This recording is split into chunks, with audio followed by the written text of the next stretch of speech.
వాళ్ళ దగ్గర మార్కులు కొట్టేయడానికి మంచిదాన్లాగా నటించుకో.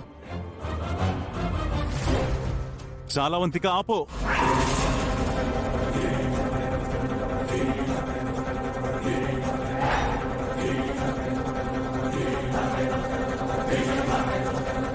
ఇందుకే కదా నానమ్మ నిన్ను తిట్టేది. నీకు వయసు వచ్చింది కానీ బుద్ధి రాలేదు.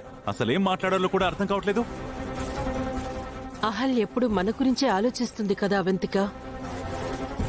ఏ రోజైనా తన స్వార్థం గురించి ఆలోచించిందా? తన ఇంటికొచ్చిన రోజు నుంచి ఈ రోజు వరకు మన కోసమే పనిచేస్తుంది. ఆడపిల్లవయ్యుండి సాటి ఆడపిల్ల గురించి అలా మాట్లాడచ్చా? మీరిలా తనని వెనకేసుకొచ్చి పక్షపాతిలాగా ప్రవర్తిస్తున్నారు కాబట్టే నా బతుకిలా తగులబడింది. కోడలనొకలాగా కూతుర్ని ఒకలాగా చూస్తున్నారు. అందుకే వెళ్ళిపోవాలనుకుంటున్నాం. పోతే పోవే. ఎవరిని బెదిరిస్తున్నావు? నీకు ఒక్క రూపాయి కూడా ఇచ్చేది లేదు. 4 రోజులు కడుపు మాడితే నువ్వే తిరిగొస్తావు. నీ గురించి నాకు తెలీదా? నీ గురించి నాకు కూడా తెలుసు నాన్నమ్మా. నిన్నటి వరకు ఈ అహల్యని దాని కడుపులో ఉన్న బిడ్డని చంపాలని చూసావు. ఇప్పుడేమో ఆ ఇద్దరిని నెత్తిన పెట్టుకుంటున్నావు. నాకు వాటా ఇవ్వకపోతే నేనేం చేస్తానో నాకే తెలీదు. అక్క నీకు ఇష్టం వచ్చింది చేసుకో, కానీ ఆస్తిలో వాటా ఇవ్వడం కుదరదు.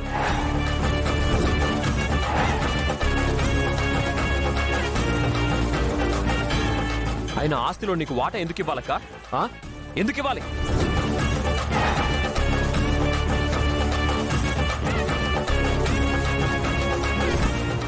అయినా నీకు ఆస్తిలో వాటా ఎందుకు ఇవ్వాలక్క? ఈ ఇల్లు నీది కాదా? ఈ ఆస్తి అంతా నీది కాదా? అక్క మేమంతా నీ వాళ్ళం కాదా? అయినా నువ్వు నాకంటే పెద్దదానివి. అమ్మ తర్వాత అమ్మ లాంటి దానివి.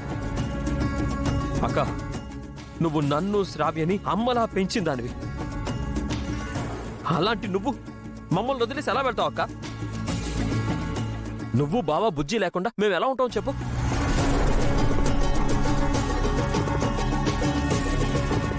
అక్క ఇన్నాళ్ళు అందరం కలిసే ఉన్నాం కదక్క. అక్క ఏం జరిగినా మనందరం కలిసే ఉండాలక్క. అక్క అక్క ఈ ఆస్తిలో హక్కు నీకుందక్క.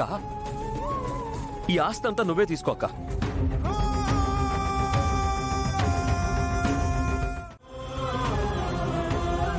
కానీ నువ్వు ఇల్లు వదిలి వెళ్ళిపోతానని మాత్రం చెప్పకు ప్లీజ్ అక్క. అక్క ప్లీజ్ అక్క, నువ్వు మాకు కావాలి అక్క. ప్లీజ్ అక్క. బామ్మర్ది ఏంటిది? లే బామ్మర్ది. అక్క ప్లీజ్ అక్క. అక్క అక్క. అమ్మా అవంతిక, దేశమే నా కుటుంబం అనుకున్నానమ్మా. ఇలా ఈ ఇల్లే ముక్కలైతే నేను తట్టుకోలేను. నా కోసం ఉండిపో తల్లి. చెప్పింది విను అవంతిక, తొందరపడకో. బయటికి వెళ్తే మీరు బతకలేరని కాదే, ఇంట్లో అందరం కలిసి బతుకుదామని చెప్తున్నాను. చెప్పింది చెవికెక్కించుకోవే. నీ తమ్ముడు చెప్తున్నాడు కదా ఆస్తంతా నీదేనని. ఉండిపో. మాట చెప్పినంత ఈజీ కాదులే నానమ్మ ఆ మాట నిలబెట్టుకోవడం. ఇప్పుడు వీడు ఆస్తి ఇస్తాను అని అంటున్నాడు. రేపు వీడి పెళ్ళం ఒప్పుకోకపోతే?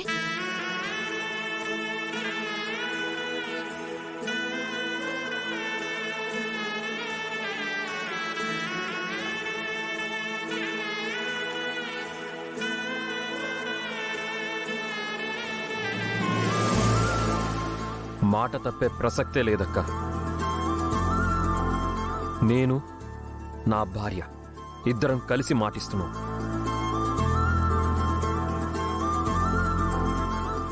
ఆస్తంతా నీదే అక్క. ఇప్పుడు నీకు ఓకేనా? సర్లేరా.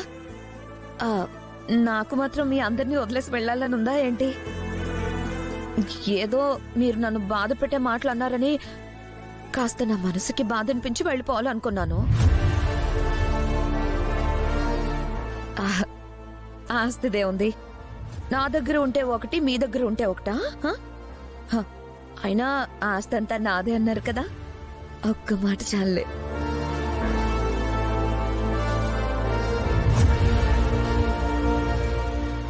యాండి, ఇంకా ఏంటి చూస్తున్నారు? నా మీద ప్రేమతో ఇల్లరికం వచ్చారు. ఊరికే బయటికెళ్ళి బతుకుదామని అన్నారు. కానీ నా మీద ఈ ఇంటి మనుషుల మీద మీకు మాత్రం ప్రేమ లేదా ఏంటి? హ? పదండి లోపలికి.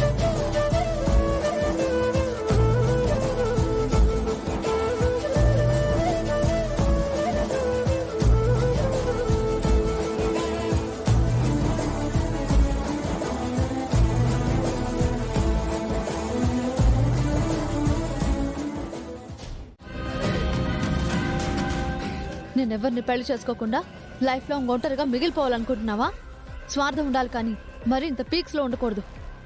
నువ్వు పెళ్లి చేసుకోవాలి అదితి. నువ్వు సంతోషంగా ఉండాలి, అదే నా కోరిక. నేను ప్రతి క్షణం నీ గురించి ఆలోచిస్తాను. ఓ అవునా? ఇప్పుడేంటి, నేను క్లాప్స్ కొట్టి నువ్వు మంచిదానివి అని మెచ్చుకోవాలా? ఒక్క 6 నెలలు ఆగు అదితి. అప్పటి వరకు కాస్త ఓపిక పట్టు. ఆ తర్వాత నువ్వు అనుకున్నదంతా నెరవేరుతుంది. నీ భారం దిగిపోతుంది. ఏ ఈ 6 నెలల్లో ఏమైనా అద్భుతం జరుగుతుందా? ఆ గౌతమ్ గాడేమో నన్ను పెళ్లి చేసుకోడు, నువ్వేమో వాణ్ణి పెళ్లి చేసుకుని నా లైఫ్ ని స్పాయిల్ చేసావు. ఇంద్రాన్ని పెళ్లి చేసుకుని నా లైఫ్ నేను సెట్ చేసుకుందాం అనుకుంటే ఇప్పుడు మీరిద్దరూ కలిసి నేను ఇంద్రాన్ని పెళ్లి చేసుకోకూడదు అంటున్నారు. అసలు మీ ప్లాన్ ఏంటి? మీ ప్రాబ్లం ఏంటి? నా లైఫ్ నేను చూసుకోవాలనుకుంటున్నాను, నన్ను వదిలేయచ్చు కదా. అదితి, ఒక్క 6 నెలలు ఓపిక పట్టు అదితి. ఇప్పుడే వస్తానని వెళ్ళిన అత్త ఇంకా రాలేదేంటి? ఎక్కడికెళ్ళింది?